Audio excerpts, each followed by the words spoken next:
Hello everybody and welcome back to the Fortress of Solitude. Today we're going to be checking out Bounty Hunters issue 42 by Ethan Sachs and David Tinto. Valance and his team's time comes to an end, for now at least, as Valance sets out to rescue Han Solo from Jabba the Hutt. The hunter goes to Tatooine and has to contend with his men and even Boba Fett to get to Jabba.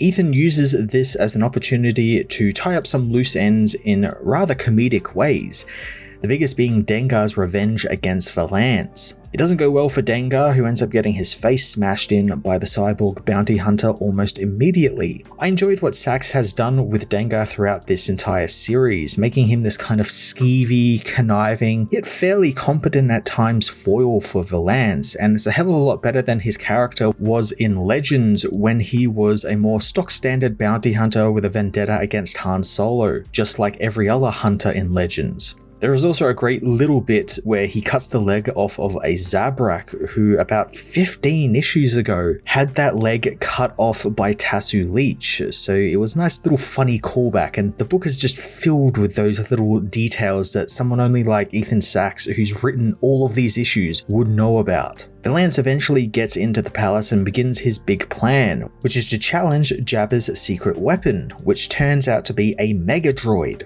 So Mega Droids are a thing that were a recent addition to the Yoda series by Jody Houser, Mark Guggenheim and Kavan Scott. Jabba has the final one in existence and he's using it because he couldn't get Ajax Sigma's neural core, yet another thing from Guggenheim's Han Solo and Chewbacca book that Ethan has brought back in. I love all of these little connections to these other books, and it's really strange that Sachs seems to be the only writer of the Marvel Star Wars books at the moment that is doing these little connections to the other books. Some of the other books kind of do, but his are a little bit more ingrained in the story he's writing, and it just helps him make it feel like it's a bit more of a bigger tapestry, a bit bigger of a story as well. Valance is captured, and with some pushing from Boba Fett, Jabba decides to pit his Mega Droid against Valance and prove that a droid is better than a bounty hunter. This part of the book feels very much like a pulp sci-fi thing to me. The half-naked cyborg dude battling a droid in a desert. It's like the cover of a 1950s sci-fi novel or something. To show that he means business, Jabba broadcasts the fight to the Pikes and Kanja Club, among others, hoping that they can see the power he now wields and so they will now stay in line. But Valance countered on all of this as his crew spring their trap and help him take down the Mega Droid. This fight is most of the back half of the book and it's just a lot of fun. It's David Tinto just doing all his great action he's been doing in this book since he joined 20 or so issues ago. It's been a fantastic boon for this book. His art is really detailed and fits these characters so well, and the action he does with them is just so much fun. It was also really fun to see this hunter crew back working together again, and it's a real return to form after Dark Droids split them all up. Despite losing an arm in the fight, Valance wins the day, and we learn that Boba Fett actually helped them.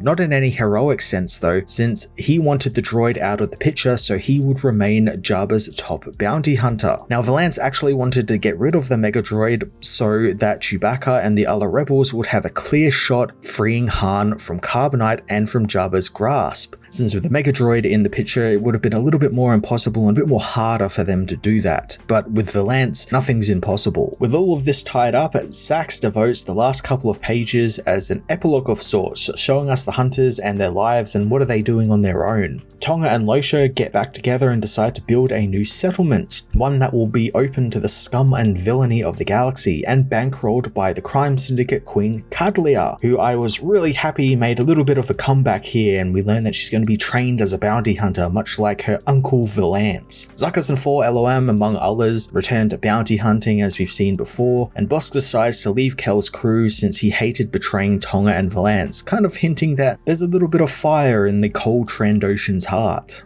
Valance himself tracks down Hayden, rescuing her from Imperial capture and deciding to travel the galaxy with her and make some new memories to make up for his old ones being gone. Valance getting a happy ending was really well earned as well, especially after everything he's been through in just this series alone. He's just been through the ringer, and I'm glad he gets a chance to be with the woman he loves and to settle down a little bit. It also means Ethan has left all of these characters in places where they can be included in other stories in the future or other pieces of media somewhere down the line, and hopefully we do get Another bounty hunters book set some other time in the Star Wars universe, sometime, closer to the sequels or something. See what everyone else is doing after the Empire has been destroyed and what that means for bounty hunting. Ethan Sachs and David Tinto tied up their bounty hunter work in a neat bow, delivering a satisfying and hopeful ending for the characters' stories. I am going to give this issue a 9 out of 10.